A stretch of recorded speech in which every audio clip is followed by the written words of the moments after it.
Welcome back to my অঙ্কন পম্পা বলা। তো অঙ্কন পম্পা বলে কি তোমাদের সবাইকে স্বাগত।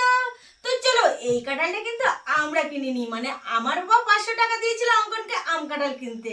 তো সেই জন্য এই কাঁঠালটা আমি কিনেছি 300 টাকা দিয়ে, দয়াপুর বাজার থেকে 300 টাকা দিয়ে এই কাঁঠালটা কিনেছি। তো এর ওয়েট তো হবে 20 থেকে 22 কিলো।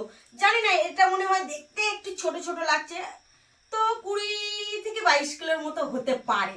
তো আন্দাজ করে বললাম। তো চলো, শুধু বাবা যা আমাদের দিয়েছে তা না, আমার মেজো বোনের ছেলেকেও কিন্তু আম কাঁঠাল খেতে দিয়েছে, প্রত্যেক বছর আমাদের দিয়ে থাকে। তো চলো এখন কাঁঠালটাকে কাটা যাবে। আর হ্যাঁ, সত্যি কথা বলতে আমার অঙ্কন কিন্তু কাঁঠাল খেতে খুব ভালোবাসে।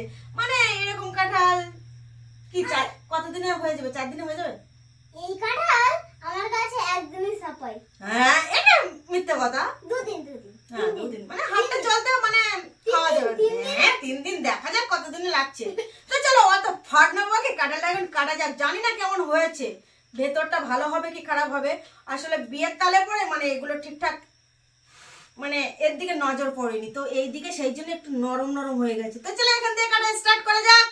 এই দেখো বাবা, ও সরি, একটু তেল মাখতে হবে, না হলে হাতে আঠা লেগে যাবে। মামা আমাকে একটু মাখিয়ে দাও। না না, তোমার মাখতে হবে না। তো চলো তেলে কথা সরা অঙ্কন, তেলে কথা সরা। কোন দিক দিয়ে কাটবো? যে দিক দিয়ে হয় কাটলে হলো, কাটলে হল। এ কাঁঠালটা ভালো হবে তো? নরম হয়ে গেছে। কাঁঠালটা তো নরম হয়ে গেছে অঙ্কন। পচে গেছে। না পচিনি, কিন্তু নরম হয়ে গেছে। বিয়ের তালে পরে খাওয়া হয়নি। না, কাঁঠাল শক্ত আছে। দেখে দাও। দাঁড়াও দিতেছি না।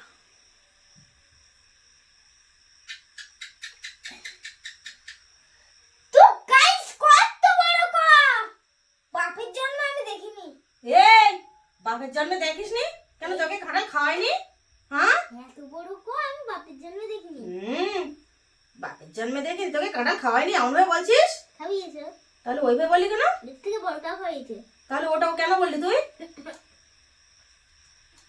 নরম হয়ে গেছে, বিয়ের তালে পরে তো নরম হয়ে গেছে। মানে তো গাইস, অ্যাকচুয়ালি মামার মেয়ের বিয়ে ছিল, সেই জন্য তোমরা জানো ওদিকেই সময়টা বেশি চলে গেছে, আর কাঁঠালটা নরম হয়ে গেছে। তো গাইস কাঁঠালটা কিন্তু মিষ্টি আছে।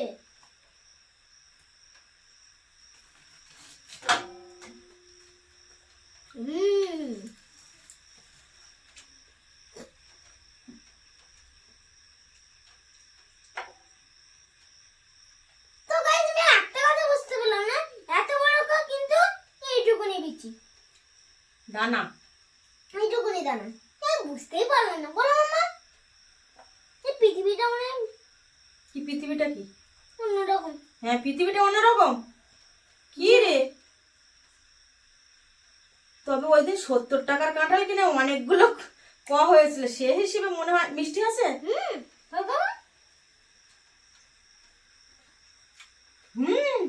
খুব মিষ্টি। তো চলো এত ফাটাবোকে কাঁঠালটা পুরো কেটে তারপর দেখাচ্ছি।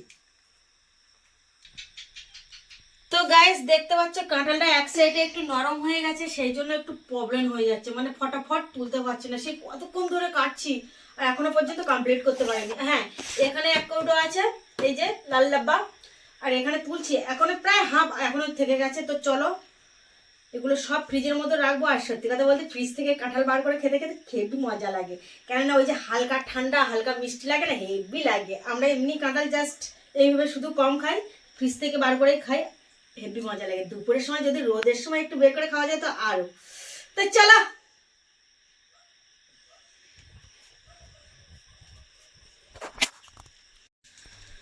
তো গাইস ফাইনালি কাঁঠালটা কাটা কমপ্লিট হলো। হ্যাঁ, মানে ছাড়ানো কমপ্লিট হলো। এই যে এখানে এক থালা কাঁচের থালা, আর এখানে এক থালা, আর এখানে আছে। তো হ্যাঁ, এক ডাব্বা কিন্তু ফ্রিজে অঙ্কন রেখে এসছে। তো মেঘ করছে, যদি কারেন্ট না থাকে তো সর্বনাশ, ফ্রিজ চলবে কি করে আর এই কাঁঠাল উদ্ধার হবে কি করে। তো চলো এখন তো কারেন্ট আছে, সেই জন্য। হ্যাঁ, সত্যি কথা বলতে আমাদের এখানে বৃষ্টি হলে কারেন্ট কিন্তু থাকে না, সেই জন্য একটু ভয় করছে। তো গাইস এখন তো কারেন্ট আছে, তো সেই জন্য ভাবছি একটু বানাবো কাঁঠালের জুস, তাই তো অঙ্কন? হ্যাঁ মাম্মা। তো অঙ্কনকে বলেছি আমি কাঁঠালের জুস বানাবো, তো সেই জন্য বলছে ও এক পায়ে রাজি। তো চলো অঙ্কনের জন্য কাঁঠালের জুস বানাবো।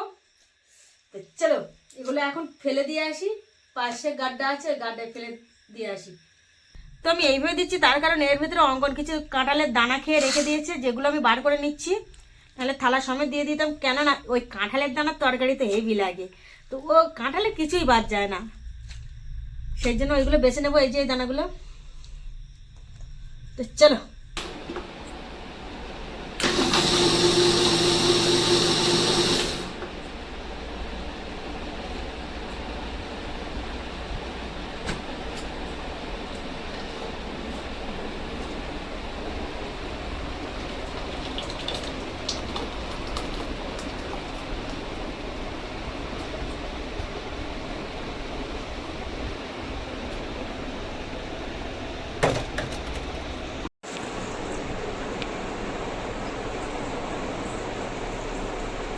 লবণ দিয়ে বানিয়েছে এটা। তো গাইস মাম্মাম কিন্তু এটা চিনি আর লবণ দিয়ে বানিয়েছে। চলো এখন খেয়ে দেখা যাক। কেমন হয়েছে কাঁঠালের জুস অঙ্কন? হেভি হয়েছে মাম্মাম। আমাকে কিন্তু প্রত্যেকদিন আনবে কাঁঠাল আর বানিয়ে দেবে। কাঁঠালের juice, yes, okay. Very very good. তো গাইসদের বলে দাও এবার তোমার সেই চ্যানেলটাকে কি কি করতে হবে না করতে হবে। তো গাইস আমাদের চ্যানেলটাকে সাবস্ক্রাইব করে দেবে আর লাইক করবে, বেশি বেশি লাইক করবে, যেন আপনাদের কি পায়, ডায়মন্ড বাটন পায়। তো গাইস যেহেতু কাঁঠালটা একটু নরম হয়ে গেছিল এক সাইডে, সেই জন্য কাঁঠালটা তো খেতে পারবো না, নরম কাঁঠাল খেতে একটু ভালো লাগে না।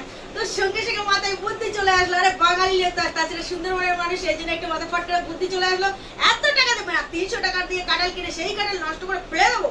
তো বস ওসব কোনো কিছু করার দরকার নেই, হ্যাঁ সোজা মিক্সারে দিয়ে দিলাম আর ফটাফট মিক্সিং করে নিলাম, আর দেখো একটু চিনি আর একটু হালকা লবণ দিয়ে বানিয়ে ফেললাম কাঁঠালের জুস। তো গাইস তোমরা কিন্তু এরকম ট্রাই করতে পারো ঘরে। তো গাইস আজকের ভিডিওটি এই পর্যন্ত। তো চলো এটা এখন ফ্রিজে রাখবো, আর ফ্রিজে